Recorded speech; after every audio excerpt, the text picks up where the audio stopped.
intéresser certains d'entre vous. Il y en aura dans tous les styles, puisque voilà, moi ça fait quand même quelques années que je lis ou regarde des mangas animés. Donc voilà, je ne prétends pas avoir la science infuse encore une fois.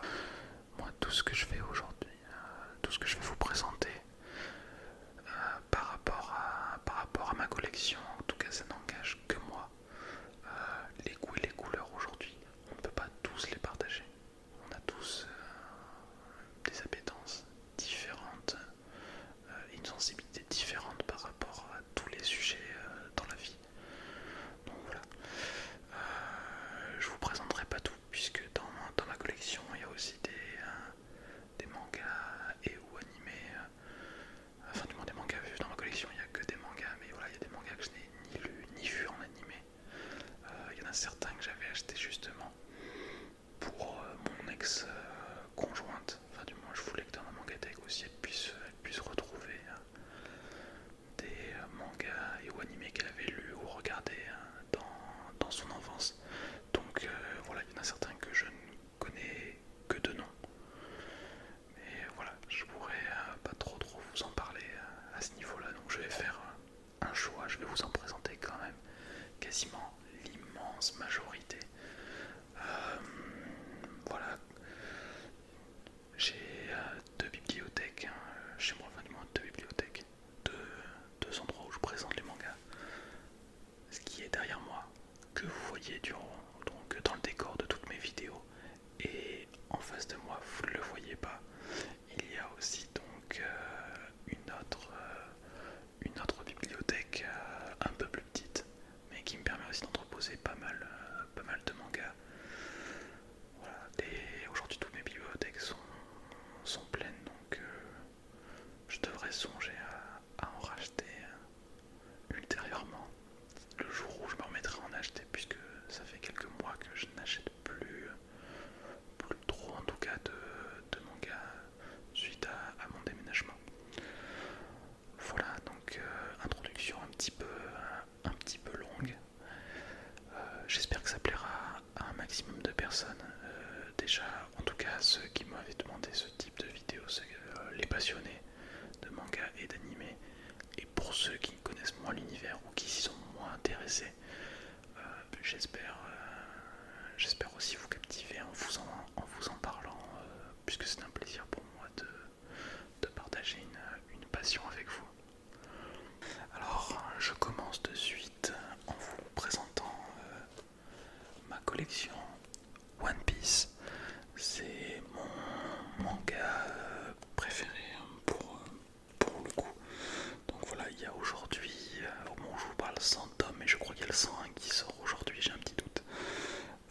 Voilà, qui ressemble à ça.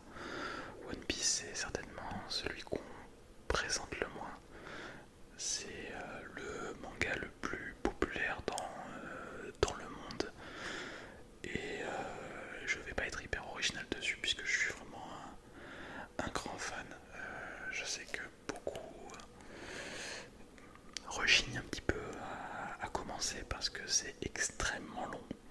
Voilà, moi j'ai du 1 au 99 en édition collector. Je suis en train d'essayer de récupérer le 100 aussi qui est en édition collector. Donc c'est une couverture un petit peu en cuir.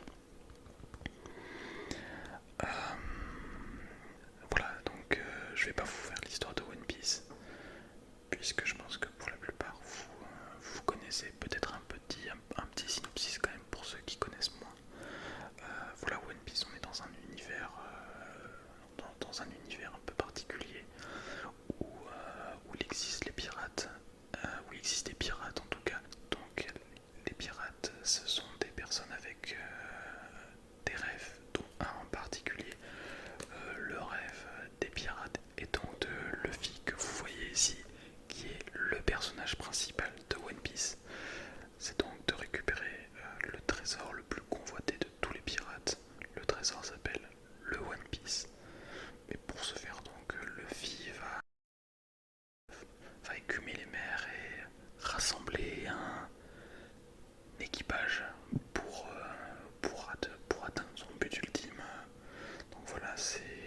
incroyable, c'est une œuvre hyper bien réalisée, bien ficelée, en tout cas du début jusqu'à la fin. C'est en tout cas pour moi, voilà, encore une fois, mon œuvre, mon manga préféré. Mais je conçois que ce soit assez difficile aujourd'hui de commencer puisqu'il y a près de 1000 épisodes. L'anime en plus est d'une qualité assez moyenne globalement. Et le manga, il y a donc 101 tomes, ce qui fait plus de 1000 chapitres aussi. Aussi, toujours par rapport à One Piece, vous l'avez vu quand je vous ai présenté, tout en haut ici, vous avez ce qu'on appelle des Shonen Jump. Les Shonen Jump, ce sont des magazines de prépublication. Tous les mangas en fait qui sont publiés, enfin beaucoup de mangas qui sont publiés au Japon sont prépubliés en fait d'abord dans ce magazine qui s'appelle le Shonen Jump. Et j'ai récupéré, voilà, moi, plusieurs Shonen Jump là où One Piece fait la couverture, dont les deux premiers qui sont juste ici, qui correspondent au chapitre 999 et au chapitre 1000 de One Piece. Donc c'était des Shonen Jump assez collector entre guillemets. Et à côté de ça, je vous ai pas présenté le reste, mais j'ai aussi beaucoup d'hors séries de One Piece. Je les ai quasiment tous, donc voilà, je suis un fan hardcore, vous l'aurez compris. Je continue avec Tokyo Revengers. Tokyo Revengers c'est plutôt récent comme œuvre. Il y a récemment eu d'ailleurs une adaptation animée au Japon de ce manga, donc c'est un manga que j'aime beaucoup aussi. Quand bien même je trouve que l'animé est assez moyen dans l'ensemble, sans être mauvais hein, pour le coup. Je pense qu'il est très regardable hein, quand même l'animé. Tokyo Revengers, c'est très difficile d'en parler sans spoiler puisque le premier épisode en fait est indescriptible en tout cas. Faut vraiment le regarder pour savoir parce que on peut pas en parler en tout cas sans spoiler. Voilà, et c'est un manga qui aborde les thématiques de guerre de gang au Japon et les Bosozoku. Les Bosozoku, qu'est-ce que c'est? C'était le nom un petit peu qui était donné au rakai au Japon il y a plusieurs années.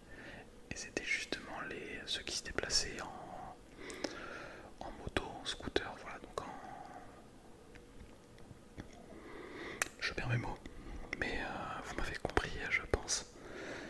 Et c'est hyper intéressant, enfin, même plus qu'intéressant, en tout cas c'est captivant, franchement. C'est un manga où il se passe beaucoup de choses, les personnages sont hyper attachants. Ça a été un de mes coups de cœur justement de l'année 2021. Voici maintenant ma collection Dragon Ball, donc bon pareil, pour le coup Dragon Ball ça se présente plus. C'est un manga qui est absolument incroyable aujourd'hui, c'est un des mangas qui a fait du manga ce qu'il est devenu aujourd'hui. Donc voilà, j'ai toute la collection en perfect édition. La perfect édition en fait c'est justement ce manga un petit peu plus grand avec le papier glacé en fait, il est un petit peu différent et on a quelques pages en couleur, enfin, très rapidement en couleur, puisque normalement dans le manga ce n'est voilà, le manga par définition c'est du noir et du blanc. C'est des dessins qui doivent se faire assez rapidement. Et voilà, là cette perfect édition là est hyper sympa. Voilà, c'est vraiment magnifique. Je ne le recommanderais pas en premier animé ou en premier manga. Par contre, puisque déjà l'animé a énormément vieilli et il est d'assez mauvaise facture aujourd'hui, je dirais. Et il y a des animés qui vieillissent bien, c'est pas le cas de Dragon Ball selon moi. Par contre, le manga est top et il est très facile à suivre puisque Akira Toriyama, donc, qui était le dessinateur et le mangaka, on parle de mangaka dans le manga, Akira Toriyama donc était un génie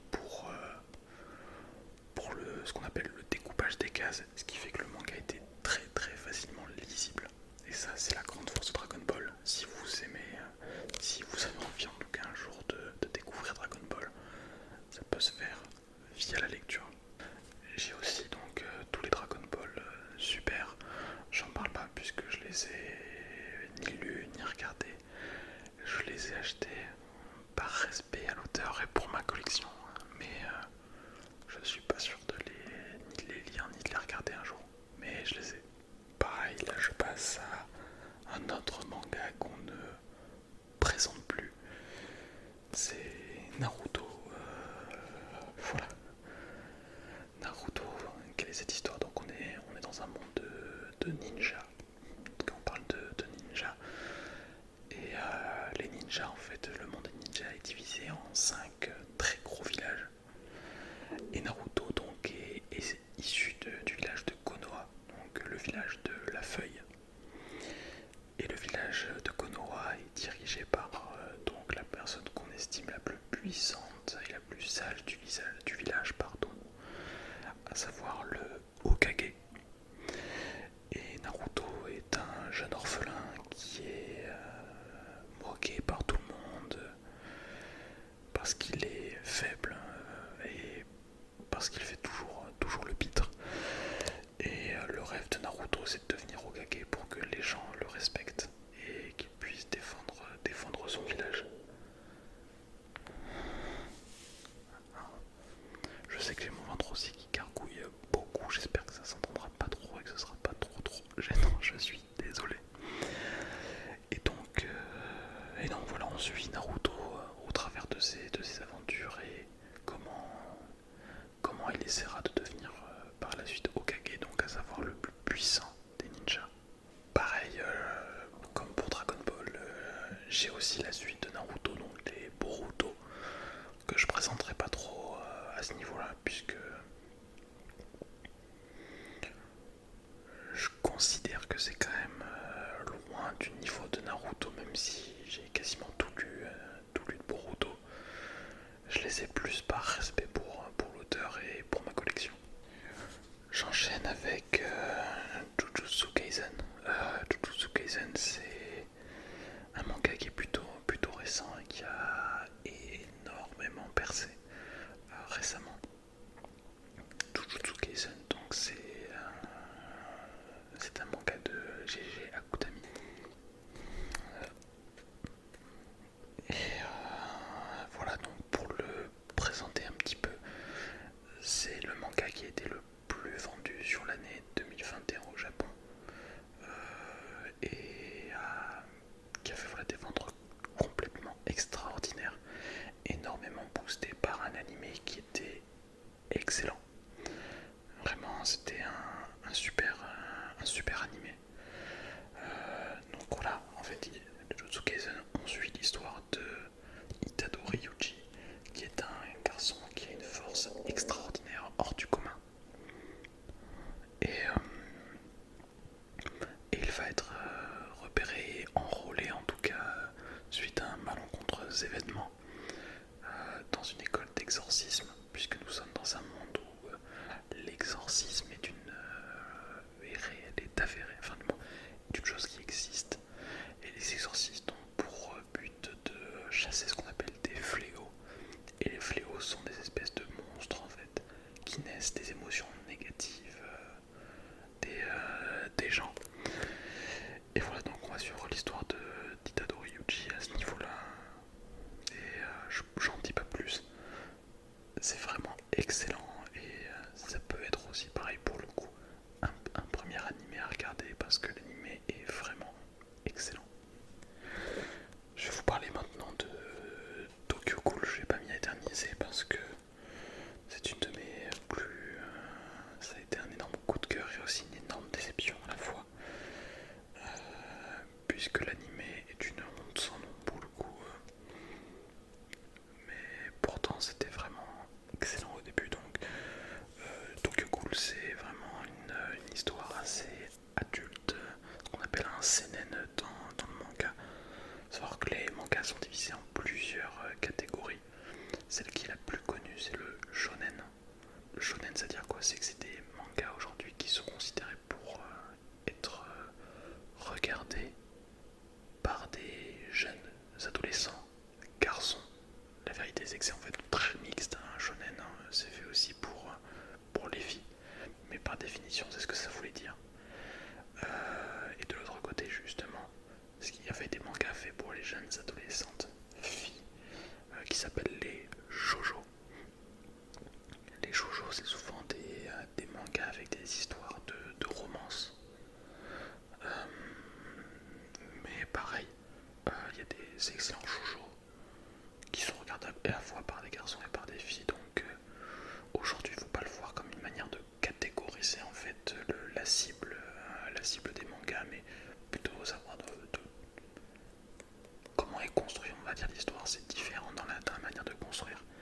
Et après, donc, il y a pour les adultes, entre guillemets, les seinen.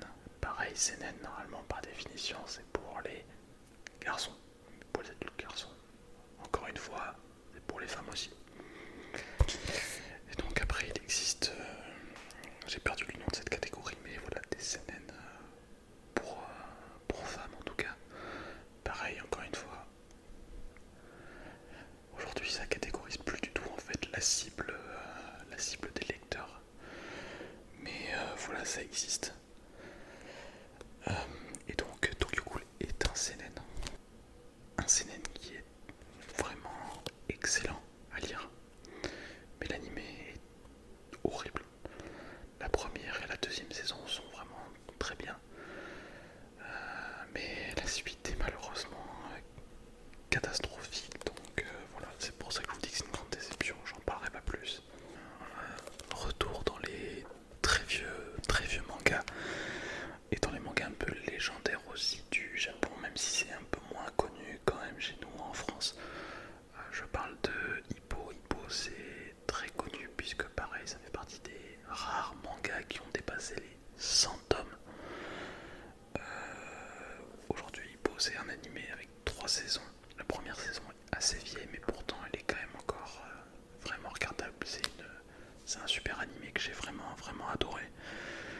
Ça parle de boxe et ça parle de l'ascension de Hippo dans le monde de la boxe. Hippo, c'est lui, c'est le héros donc de la série. Et c'est drôle, c'est émouvant, ça donne des frissons.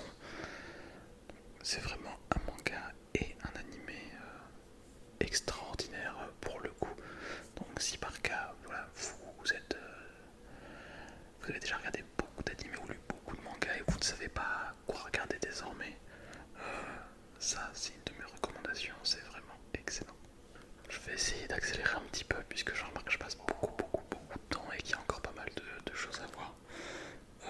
Je vous présente Dr. Stone. Dr. Stone, c'est un manga et un animé incroyable, dessiné par mon dessinateur préféré qui s'appelle Boichi et qui a un talent monstrueux dans le dessin. Pour vous montrer rapidement quelques pages, c'est un dessinateur vraiment qui a un talent monstre. Toutes les couvertures sont magnifiques. Et pour le coup, je vais vous faire le synopsis parce que c'est incroyable et ça peut être un très bon animé pour commencer, ou un très bon manga aussi pour commencer. Puisque Dr. Stone, en fait, c'est l'histoire de Senku. Senku, c'est cette personne-là, donc le personnage principal. Et le monde est frappé par une catastrophe qui a changé tous les gens en pire. Et on se retrouve ensuite projeté 3500 ans ou 5500 ans, j'ai un doute, plus tard dans le futur, où les premières statues de pierre commencent à se réveiller, donc dans un monde où la nature a repris ses droits. Et donc Senku arrive dans ce monde-là, un monde où la civilisation telle qu'elle n'existe plus, il n'y a plus de téléphone, plus de science, plus rien. Senku étant un garçon extrêmement intelligent, se fixe pour objectif de rebâtir en fait la civilisation comme elle l'a été autrefois. Et on va le suivre dans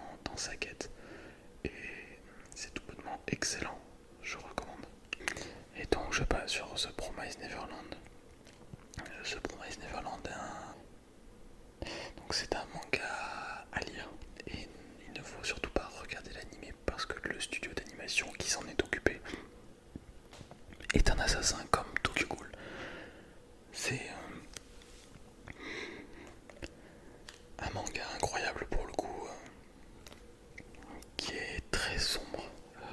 On est en fait dans un orphelinat où donc des enfants qui ont jusqu'à 12 ans doivent être adoptés. Classique en soi, en somme, mais en réalité, les enfants se rendent compte que cet orphelinat cache une très tragique face. Je ne sais pas comment le dire mieux.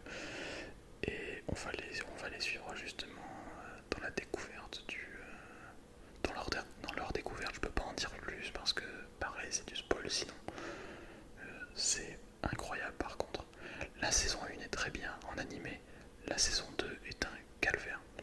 J'enchaîne avec un manga extrêmement populaire aussi et qui peut, pareil, permettre à ceux qui ne connaissent pas trop l'univers du manga et des animés de commencer. C'est My Hero Academia. My Hero Academia, c'est de la frappe, hein, littéralement.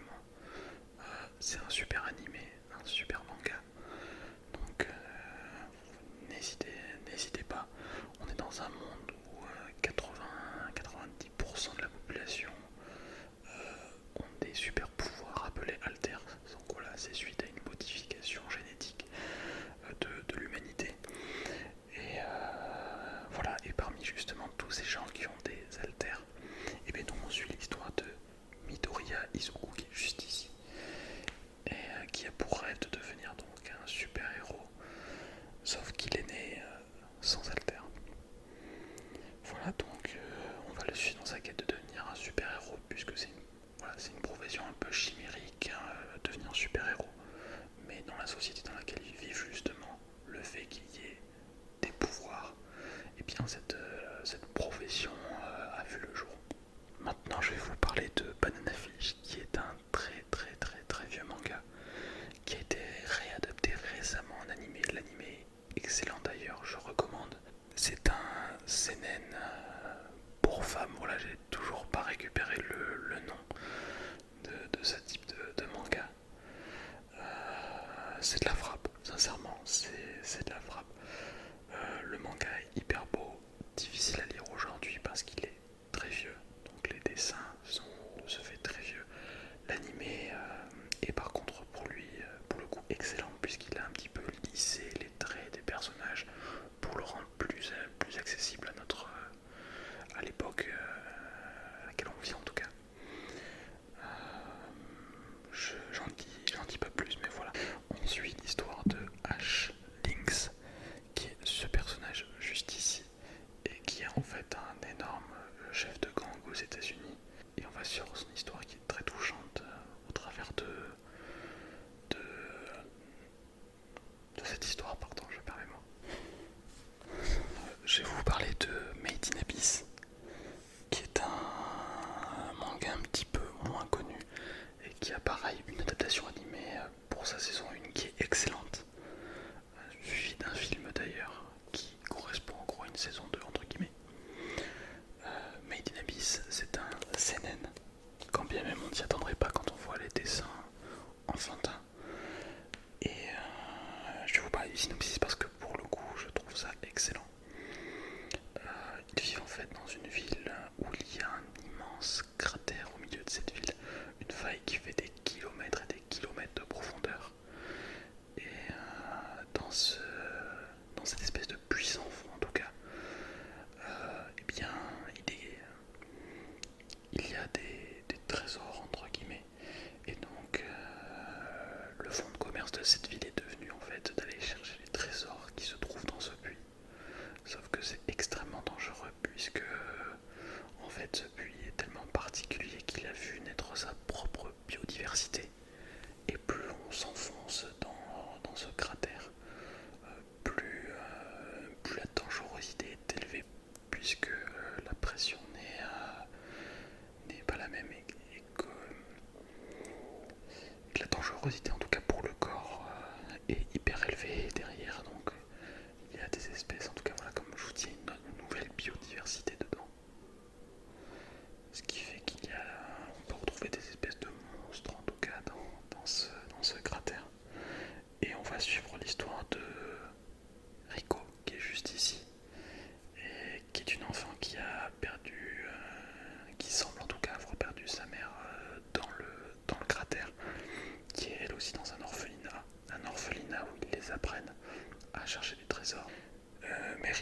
décidé de partir à l'aventure et je vous en dis pas plus, c'est incroyable. Je vais en parler que très brièvement parce que je n'ai pas tout lu. Je connais pas assez bien l'histoire, mais Ashita no Joe, c'est l'ancêtre des mangas de sport, littéralement. On lui doit beaucoup de choses. C'est un manga de boxe qui parle de Joe Ibuki, pardon. Donc cette personne-là, et c'est un très très très vieux manga de boxe. Et il a posé les bases dans le monde des mangas de sport. Voilà, c'est un manga vraiment, vraiment légendaire. Et au Japon, il y a même une statue de Joe Ibuki. Voilà, c'est pour vous dire à quel point c'est un manga qui est extrêmement respecté au Japon. Il existe un animé, mais un animé qui est très vieux, de très mauvaise facture. Le manga, lui, aussi est extrêmement vieux, donc il est assez... il n'est pas très très accessible à la lecture, pour être tout à fait honnête. Mais si vous êtes passionné et que vous cherchez des choses à lire, ça peut être intéressant de se pencher sur ce qu'on faisait à l'époque, à savoir donc Ashita no Joe. Et c'est une pépite, selon moi. Et petit clin d'œil à Glénat aussi pour l'édition papier qu'ils ont fait qui est juste magnifique. Là je vais vous parler d'un de mes mangas préférés, animés préférés aussi, même s'il est très vieux. Ça s'appelle GTO. GTO pour Great Teacher Onizuka, c'est-à-dire le bon professeur Onizuka. Onizuka, c'est cette personne-là, ici. Et de quoi il s'agit en fait? Onizuka, c'est un des plus grands truands du Japon de son époque. Voilà, il est extrêmement populaire, en tout cas chez ce qu'ils appellent les loupards. Et du jour au lendemain, en fait, Onizuka plaque tout pour devenir professeur des écoles. Enfin, pour devenir professeur, pardon, tout le cours. Et on va suivre Onizuka du coup dans,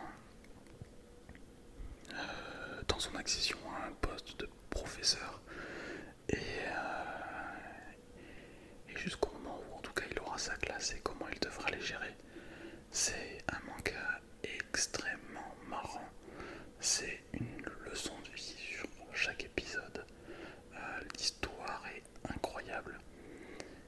Pour le coup, vraiment, je le recommande, que ce soit l'animé ou le manga. L'animé d'ailleurs a une VF qui est excellente. Voilà, j'adore pour le coup. Et GTO, je vous présenterai pas tout ce qu'il y a autour de l'univers de GTO, mais GTO en fait fait la suite à un autre manga qui s'appelait Shonan Jona Ikumi, qui plus tard a été rebaptisé Young GTO, qui parle de Ekichi Onizuka, donc le personnage principal de GTO, et de sa jeunesse, puisque comme je vous l'ai expliqué, c'était un truand. Et donc on découvre dans ce préquel en fait sa jeunesse d'un des plus grands truands du Japon. Un plus grand loupard plutôt, c'est plus approprié en tout cas ce qu'ils veulent dire. Et donc GTO aussi a une suite qui s'appelle GTO 14 Shonan Days, qui elle-même a aussi une suite qui s'appelle GTO Paradise Lost, qui sort actuellement. Les deux n'ont pas d'animé par contre, mais le manga est toujours aussi excellent. Et ensuite il y a aussi un spin-off qui s'inspire de l'univers de GTO qui s'appelle Shonan 7 et qui est pareil, lui aussi excellent. Et voilà, cette vidéo s'approche de son terme. J'espère qu'elle vous aura plu. Vidéo un peu particulière, j'ai essayé de l'adapter au format ASMR.